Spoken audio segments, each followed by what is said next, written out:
ಯಜಮಾನ್ರೆ ಇವತ್ತು ಏನ್ ವಿಶೇಷತೆ ಅನ್ನುವಂಥದ್ದು ಗೊತ್ತಾ? ಈ ಕಡೆ ಗೊತ್ತಿಲ್ಲ. ಗೊತ್ತಿಲ್ಲ. ಹೇಳಕ್ ಬರಲ್ಲಪ್ಪ. ಎಷ್ಟು ವರ್ಷದಿಂದ ಇಲ್ಲಿದ್ದೀರಾ ನೀವು? ಇಲ್ಲೇ ಇದ್ದೀವಿ, ಅದೆಲ್ಲ ಹೇಳಕ್ ಬರಲ್ಲ. ಎಷ್ಟು ವರ್ಷ ಗೊತ್ತಿಲ್ಲ. ಚಂದ ಇದೀವಿ. ತುಂಬಾ ವರ್ಷದಿಂದ ಇದ್ದೀರಾ. ಈ ಮಾರ್ಕೆಟ್ ಕಟ್ಸಂತವ್ರು ಯಾರು ಗೊತ್ತಾ? ಇಲ್ಲ, ಗೊತ್ತಿಲ್ಲ. ಗೊತ್ತಿಲ್ಲ. ಯಾರಿದು ಹಿಂದ್ಗಡೆ ಇರುವಂತ ಸ್ಟ್ಯಾಚ್ಯೂ? ಯಾರ್ದಿದು? ಮರ್ಬಿಟ್ಟೆ ನಾನು. ಮರ್ತೋದ್ರಿ. ಸ್ನೇಹಿತರೆ ನಮಸ್ಕಾರ. ನಾವಿವತ್ತು KR ಮಾರ್ಕೆಟ್ ಅಲ್ಲಿ ಇದೀವಿ. ಇವತ್ತು ಗೊತ್ತಿರ್ಬೋದು ನಿಮ್ಗೆ, ನಮ್ಮ ಕೃಷ್ಣ ರಾಜೇಂದ್ರ ಒಡೆಯರ 142ನೇ ಹುಟ್ಟುಹಬ್ಬ. ಇಲ್ಲಿ ಬಹುತೇಕ ಜನರಿಗೂ ಕೂಡ ಅವ್ರು ಯಾರಂತಾನೆ ಗೊತ್ತಿಲ್ಲ. ಅದೇ ಒಂದು ಬೇಜಾರಾದ ಸಂಗತಿ ಅಂತಾನೆ ಹೇಳ್ಬೋದು.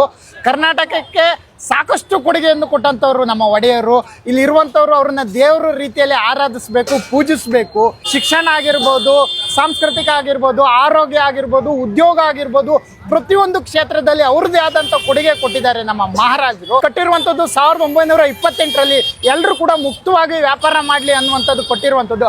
ಆದ್ರೆ ಇಲ್ಲಿ ಇರುವಂತ ಜನರು ಕೂಡ ಕರ್ನಾಟಕದವ್ರನ್ನು ಹೊರತುಪಡಿಸಿ ಹೊರ ರಾಜ್ಯದವರೇ ಅತಿ ಹೆಚ್ಚು ಇಲ್ಲಿ ಇರುವಂತದ್ದು.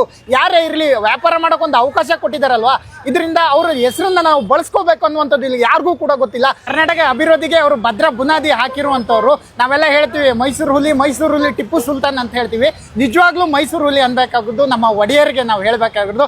ಯಾಕಂದ್ರೆ 10ನೇ ವಯಸ್ಸಿನಲ್ಲಿ ಅವ್ರಿಗೆ ಏನಂತಾನೆ ಗೊತ್ತಿಲ್ಲ. ಆ ಸಂದರ್ಭದಲ್ಲಿ ಅವರು ಆಡಳಿತ ನಡೆಸಿದಂಥವ್ರು ಒಡೆಯರು. ಬೀದಿ ದೀಪ ವ್ಯವಸ್ಥೆ ತಂದಂಥವ್ರು. ನಾವೇನ್ ಇವತ್ತೆಲ್ಲ ನೋಡ್ತಾ ಇದೀವಿ ಬೆಳಕು, ಅದಕ್ಕೆ ಕಾರಣ ನಮ್ಮ ಮಹಾರಾಜರು ಅಂತ ಹೇಳಿ. ಮುಖ್ಯವಾದ ವಿಚಾರ ಏನಪ್ಪಾ ಅಂದ್ರೆ, ಭಾರತನ ದೇಶನ ಸೃಷ್ಟಿ ಮಾಡೋದಕ್ಕೆ ಮುಖ್ಯ ಕಾರಣಕರ್ತ ನಮ್ಮ ಮೈಸೂರು ಮಹಾರಾಜರು.